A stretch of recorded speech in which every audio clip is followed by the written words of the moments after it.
everybody. This is James Diboe on Discovering on Big Condo Online, and we've discovered new things, and we've got a special guest in the house today, Curtis Holligan. How are you doing, brother? What's happening? You good? Good, good. Nice to have you on anyway. You know, we finally got you here, you know.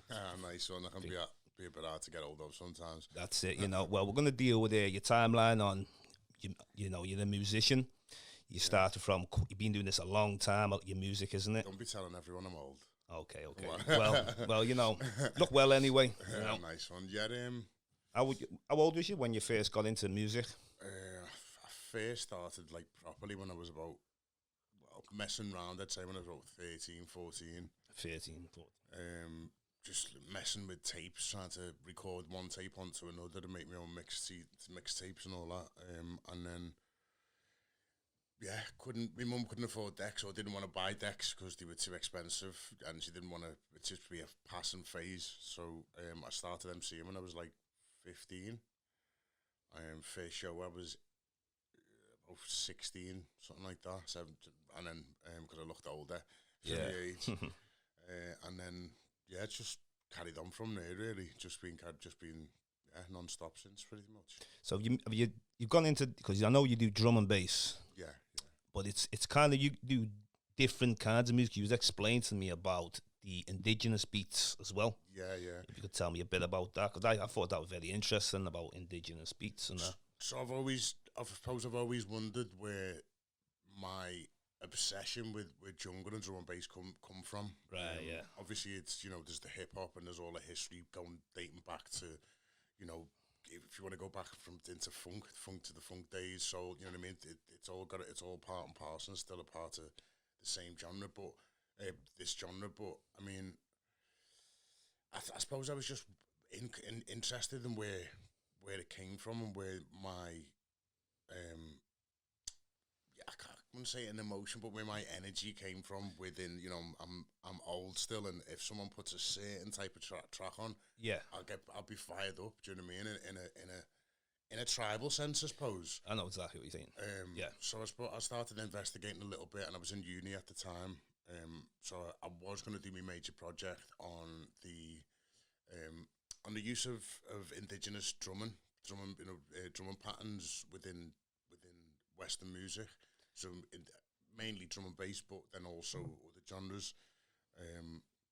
So I looked into it a little bit. I found it wasn't going to be as big as a project as I would have liked to have been, because I wanted to travel the world basically and go around to and sample different tribes' music, different drumming, do you know what I mean? And put it into an album, but then transferred their drumming into Western drum hits, which was a big project, and obviously the funding to get around the world to do it when you're a student, it wasn't really going to work, do you know what I mean? So I had to change that idea, but it did start investigating things a little bit more, and started sort of signing stuff that was a bit more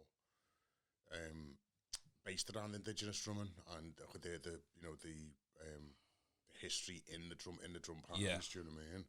Well, one thing, I mean, I'm being around a lot of indigenous peoples around this world and that, and it's amazing when you see the indigenous cultures. I mean, seeing the Aboriginal Australians, it's people out in Madagascar, people out Southeast Asia, indigenous peoples all over, and it's modern day, owes history. The people of the past, these have made everything happen, and I've met these people in rainforests. It doesn't matter where they are, I'll go 7-hour journeys, free buses, because it's just, when you're into something, when it's your passion, you'll do anything to succeed in that.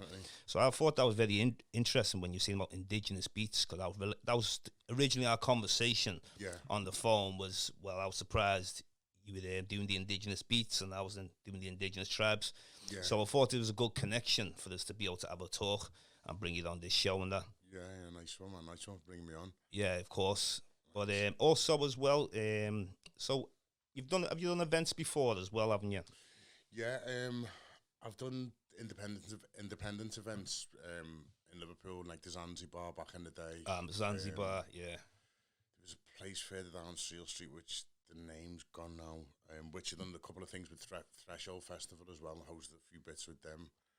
Still looking to put on events, but with the way things have been, it's not really been, you know what I mean? I haven't wanted to put anything. Difficult right now. Exactly. I mean, you're right. I had to cancel my event with Renault Rashidi the second time in the Caribbean Centre. Yeah. You know, first one went great, and then unfortunately we had to cancel due to the pandemic.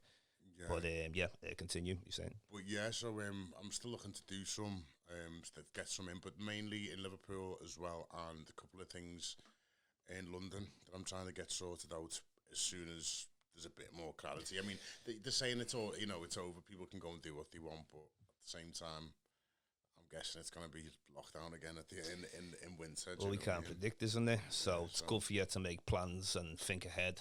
And London seemed, you know, there's a lot going on down in London. Yeah, yeah. You know, especially for black people, you know. Exactly, it's a different playing field for black people. I think in London.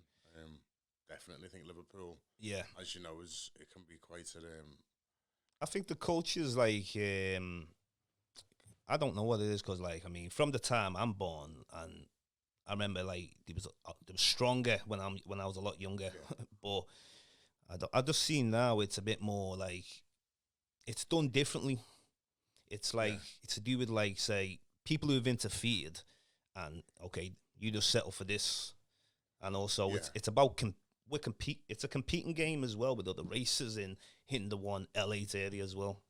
Yeah, you know, definitely. As well. And unfortunately, Liverpool, it's so small, isn't it? You know. Yeah, definitely. I mean, it's for me. It started. I mean, I was very young when the riots happened, but it started back then. Do you know what I mean? They pretty much getting rid of the black community in the area in one way or another, and it's just been continued. I think it got to a tipping point in the 90s. Do you know what I mean? Where a lot of people that myself and yourself knew and grew up with either went wild or went one way or the other. One way, yeah, that's right. Or moved away from the city. So I think it's just been a follow-on from that, and then obviously the systematic powers that be that have continued the same pressure. Do you know what I mean? And split the community. But I think as long as people are aware of it, and not just, I don't think awareness does nothing. Awareness just something you can raise an eyebrow to. But I mean, I think as long as people do something about it and start realising that without our generation actually teaching our kids and starting to put some of these things back into play, whether it be small things like the Caribbean Centre or events or CICs like this, which are built around the culture of black people in Liverpool, but it's going to end up going to a museum and seeing about our culture in the slave days, and that'll be all that's left in Liverpool, I feel. Do you know what I mean? Well, do you like us to hold on to slavery a lot, you see? Exactly. Because we're victim, and it's like when you get people going, look at other people, it's a big tourist attraction. Yeah. So when the tourist attraction is just like, we're a lot more than that, That's 400 years you're pointing out there. History go back hundreds of thousands with black people from Africa. Yeah, indigenous first people on the planet. I mean, one of the things that I thought, and I've thought it for a while, is if the slave trade is still such a money puller in this city, why does none of that money, not even 1% of the money that people that come into the city for that type of tourism, how come none of that goes back into the community, and why not? They don't want to give reparations. Do you know what I mean? No, it's not even about reparation. Yeah. It's just about like it being cyclical a little bit. Do you know what I mean? Like, okay, you're gonna draw from the community and talk about it and put it in a museum and employ people within that museum. Of course. Money, but then there's no, So okay, so there's the representation of the slave trade. Where's the representation of the actual black community? That's right. Do you get what I mean? Surely they go hand in hand. That's otherwise, give it 20 years, you're not going to have any. Do you see what I mean? So I think that is, for me, that falls on the museum as well. I think. Well, if you look at a lot of black people who have to go to London to get a job, or they might go to Manchester to get a job. You'd have to leave your own city because there's a problem within this city. And that's another reasons why I've done this show. Because I'm just bringing who I am to light. That's all I was doing, because I've been into deep stuff for a long time. Then people finally said to me, you know what, you need to start getting your stuff out there now. Yeah. And that's what I started to do, because it's about, if you know, it's at the end of the day, I try and do things a positive way. Yeah. We've all been on that route of anger, Yeah. but the anger's only going to get you so far unless you're going to turn that anger into something positive and a strength. Yeah, exactly. Otherwise, you can just be complaining and complaining all day and asking why this and why that. Yeah. But you've got to look in the mirror and play your part, because 100%. I do see a lot of complaining, but it's about putting action into place. It's true. It's like, You know. it's very true. You can't moan about a situation and do nothing about it. That's You know right. what I That mean? It's like, yeah, you know, we have been oppressed, and you know what I mean. Liverpool isn't the best place for a black person, but at the same time, there's black people within Liverpool who've thrived. yeah, Because they've came from Liverpool, yeah. because they've had to come up through, you know, an overly oppressive, you know what I mean, city, which it still is. So I Yeah. mean, it depends, as you say. It depends how you interpret your challenge, and whether you see it as a challenge. You know what I mean? Something that can be overcome, or something that's a handicap. Do you know what I mean? That's right. Yeah, That's it, really. Do you know what I mean? I think I think there's no handicaps. Do you know what I mean? And the world, unfortunately, you know, people have seen the wider world and gone out of the box. But yeah, I think at some point people will come back to Liverpool, and will, you know, the people who have grown up around here, and you know what I mean, have lived and thrived in and, you know, in the community. yeah, yeah. They'll come back, and I think maybe that's, you know, maybe that time's is coming sooner than we think. You know. That's right. That yeah. So also, you're on the board, the Caribbean. Yeah. Well, yeah. So that's good anyway. Nice one. You know, it's hopefully get that back up and running, and that'd be great. That. Yeah, I mean, it was a massive influence to me and to everyone else's childhood, I think, in Toxteth. Yeah. And outside of Liverpool, I've got friends in London who used to talk about the carnival and the Caribbean scent and people, you know, the events that used to go on. And I think, yeah, without at least that, there's not much left to go on. So I'm happy that I can maybe bring some of my experience with the label and with events and, you know, the management and stuff like that. Good. To the table a little bit, and obviously with the rest of the board, I think it's you know, we've got, if things go well with the council, which is what we were saying about the, you know, the some of the systematic issues, but if things go well with that, then I think it'll be a good future for the Caribbean. Good, because this is the last place we got. Yeah, that's you it. know, and this is what I mean. Like Liverpool's suffering.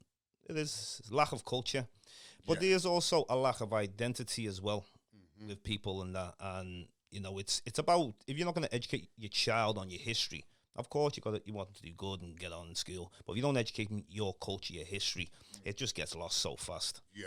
You know, and that's one thing for me. Like, I mean, I'm about, I got it passed down, so I'm gonna have to pass it down myself. Yeah. You know, it's knowledge, isn't it? You know of who you are, knowledge yourself. I think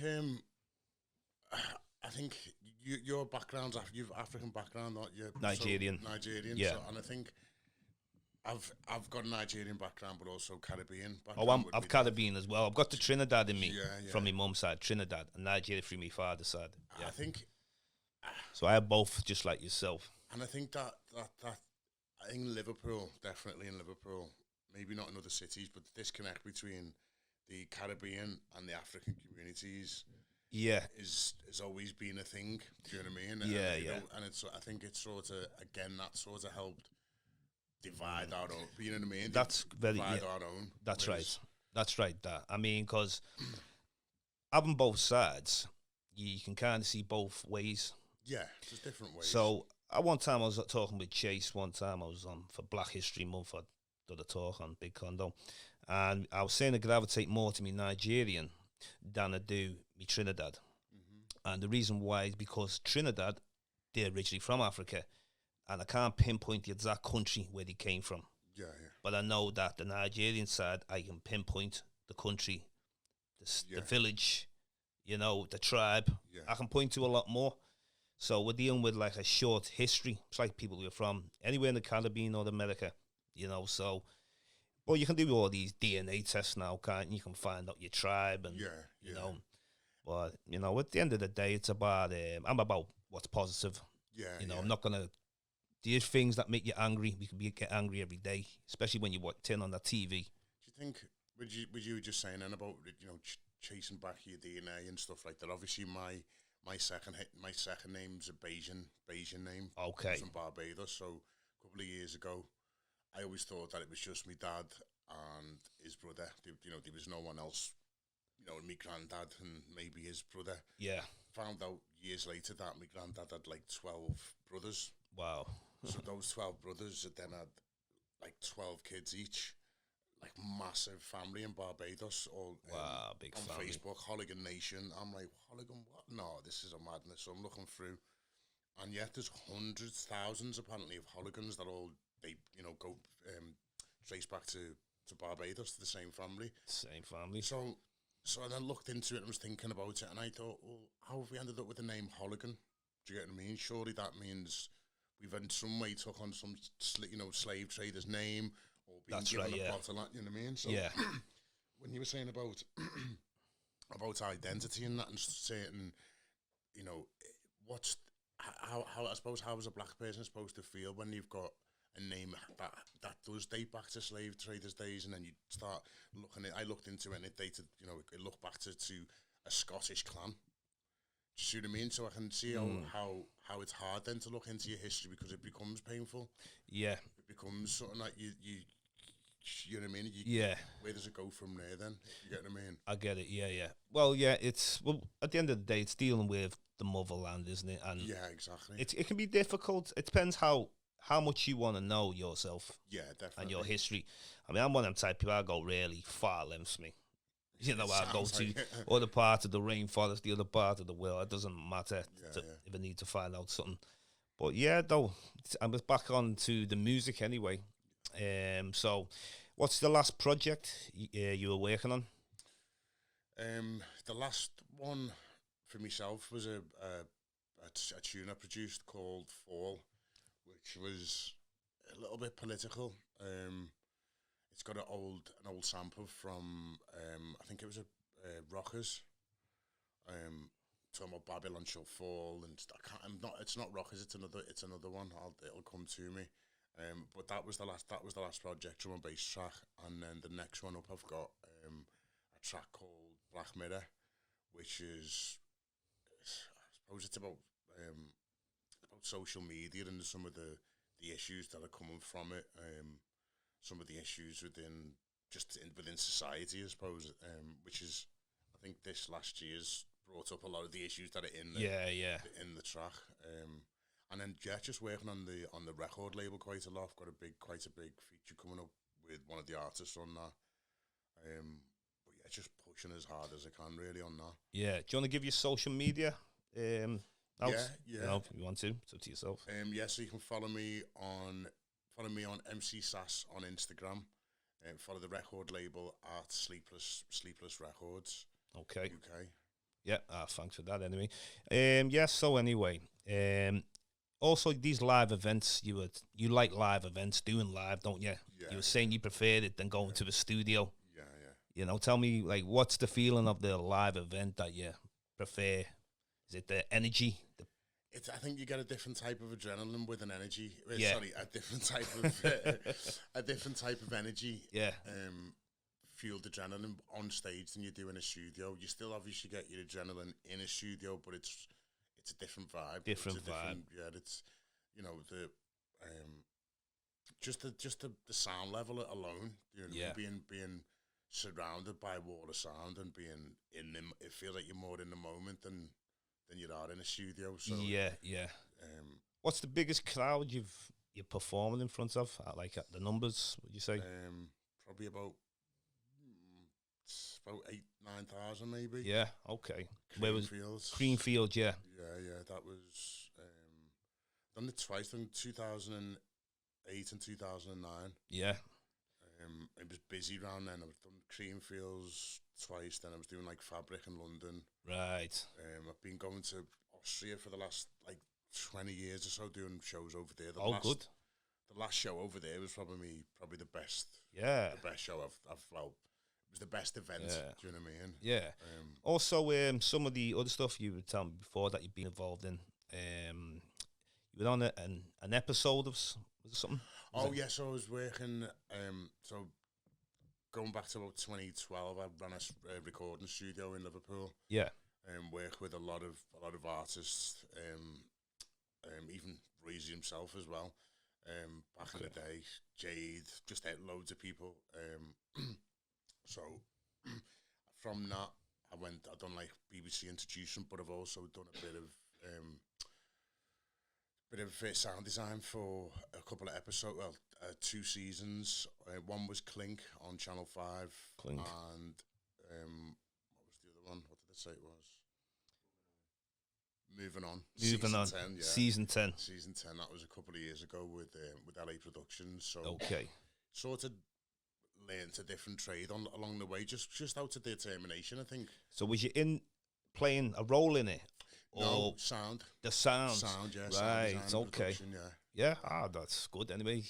Getting out, man. So, yeah, I mean, it's one of them things. Yeah. I think, again, in Liverpool, it comes down to resources. There wasn't many studios around. There's nowhere to record and to do your own thing. So you just learn and do it. And if there's not there, then create it. Do you know what I mean? That's right. Yeah. Also, we always deal with the importance of African history, as always, and that, you know. And just back to what we were saying before about with the music and that, you know, how important is it for people to know African history? Would you say, Curtis? I think it'd be in pretty much, including Caribbean, America. You know, all of us, even. Yeah, I think it's we in one of the things that I suppose I'll refer to, which sort of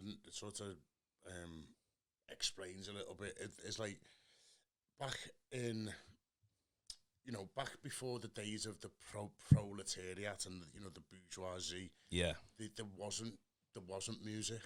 Do you know what I mean? The only music was folk music. That's right. Do you see what I mean? Yeah. So where does folk music comes from? It comes from indigenous people. Okay. Whether that be in England, Ireland, not England, but Ireland. Right. You know what I mean? All the different indigenous people who lived from, you know what I mean, from all around the world. That's where original music comes from. And obviously, Africa is the motherland of all. So that's right. You know, if you don't know and you don't look into the influence in African music within today's music, and as a musician especially, I think you're at a disadvantage really, because you're not going to the source. That's right. And as a musician yourself, you know, spirituality, you can, when you get really deep into your music, it's like you're connecting spiritually. Yeah. You know, and that's something that our ancestors were aware of. Yeah. You know, different sounds of the drum, you know, different meaning, vibrations. Exactly. And he knew, you know, it's going to be a bit of a dangerous night tonight. It's like predicting by the vibration it's giving you. Yeah. You know, I remember when I was in Sri Lanka and I was staying with a family out there, and they were saying that they like to walk around barefooted so they can feel the vibrations on the floor. In the house, that's what I mean. They like to feel the vibrations. Yeah. You know, these are just things that people knew for thousands of years. Yeah. You know, so that's what it's about, you know. I mean, I'm about trying to learn. You know, I love speaking about spirituality and learn about different people's spirituality. Yeah. You know, because it's all oneness. Even though one person could be a bit different, it's all one thing. Because religion's a whole nother thing, isn't it? Yeah. Set of rules, a set of principles, and you know, so. For me, religion's a mindset. Do you know what I mean? That's right. As you said, it's a set of rules and it's an ideology and a way of thinking. Yeah. I think, it's not. It doesn't exist for me. It doesn't exist within indigenous tribes. It never did. Do you know what I mean? That's right. And it was all about vibes, as you said, nature. That's it. And, you know what I mean? And I think oneness. That's I think that's what a lot of people have lost the way on. Definitely. And I think that sometimes you don't really. It's hard. I think it's hard to understand how close that is until you've been around the world and probably done the things that you've done. Yeah. A lot more of a greater understanding than that than a lot of people could have. Do you know what I mean? Could be living and growing up within. Yeah. You know what I mean? Within a city. And well, it's what it is with me as well. It went that deep where when I was in particular countries like Malaysia and Philippines, and was the other one, Thailand, a lot of the people from there didn't know who the indigenous people were. So when I was in Malaysia, I was trying to find, where can I find these tribes, these indigenous black people of Asia? And no one had any information. I had to, finally I found one person who add some information. Then I was able to get there. And these are like 5-hour, 6-hour drives straight to the rainforest. And then when you see them, it's just that feeling is like, well, I was over there before in in the same country, and I'm over here now. And this is two different kind of people, different kind of culture. And I just thought that was amazing. Like, and if you look in the eyes of them, it's like there's like this secret that they know. You know, it's like, and then that's where they connect to them spiritually. Yeah, yeah. You know, I mean, these places have got tigers in them, snakes in them. But I didn't care. We were walking on the longest canopy in the world. It was 135 feet high and about 500 meters long. And it was just, that was unbelievable. But it was just all about that connection. Yeah. He said, you're not a man until you walk on this. I can hear that, definitely. You know what I mean? Definitely. So with indigenous peoples, it's so interesting because a lot of people owe these indigenous peoples. People in India, you've got like we were talking before, you've got indigenous black people of India, the oldest people, and they would have started the Indus Valley civilization culture off. Yeah. Then you could even go to China. There was a black presence in China thousands of years ago, and they started the Shang dynasty. So all these other people later on have kind of gravitated towards what we've done, you know, because we brought our civilization not just in Africa, around the world. Yeah. And you can see African culture all over the world still. Yeah, yeah. But people don't really get onto it. But a lot of things come from the idea of black people. Yeah. You know. It's just, as I say, it's a systematic whitewash, isn't it? Of all history, that whether it's Asian, black, do you know what I mean? Yeah. It's like the caste system in India. Yeah, like, exactly. You know, that goes back there. Yeah, exactly. The Native Americans. Native Do you Americans. know what I mean? It's just been a systematic, you know, whitewash of any culture, and if it doesn't fit within the ideology of the Western world, have you read Edward Said? Edward Said. Yeah. Wait. Sorry, Edward's. It looks like it's Edward said, but Edward Said. Edward Said Talks about. He writes a book about how. What's the term that he uses is Orientalism. Orientalism, okay. And it's basically how the West has portrayed the East, and how it's when you read a little bit into what he's saying, it's so hard to unsee what he's suggested. Okay, but it's just basically the it's something I'd definitely say to have a little look at, have a little read of. Well, I kind of get what you're saying, I mean, because the West has like come up with all these names. You'd have, for example, you say Caucasoid if you're describing white European people. They say Negroid, Africans, and whatever we are, and then they have Australoid, people in Australia, Papua New Guinea, Melanesia, and then they come with Mongoloid, the Chinese, Koreans, but then you got people in Malaysia. They're like a mixture of like the Mongoloid and obviously the indigenous Aboriginal people, the black folks. That's why you see Malays look kind of a bit black, a bit this, you know what I mean? Yeah, yeah. But it goes way deep though, when you check out history, because a lot of people like don't actually know their history. I found, like, not just us. Yeah. It's more of a crime with us when we don't know ours. But other people, they do not know the history. Yeah. Yeah. Because, and I'll explain why, every person on this planet race has to look at us to understand them. Yeah. Because if you come from us, then we're the past, the present, and we will definitely be the future. you know, 100%. That's it, you know. Yeah. But I do a lot of things to end these racist stereotypes out. You know, a lot of like, oh, you're only slaves, or do you have, you know, you talk about people in Africa that are all poor.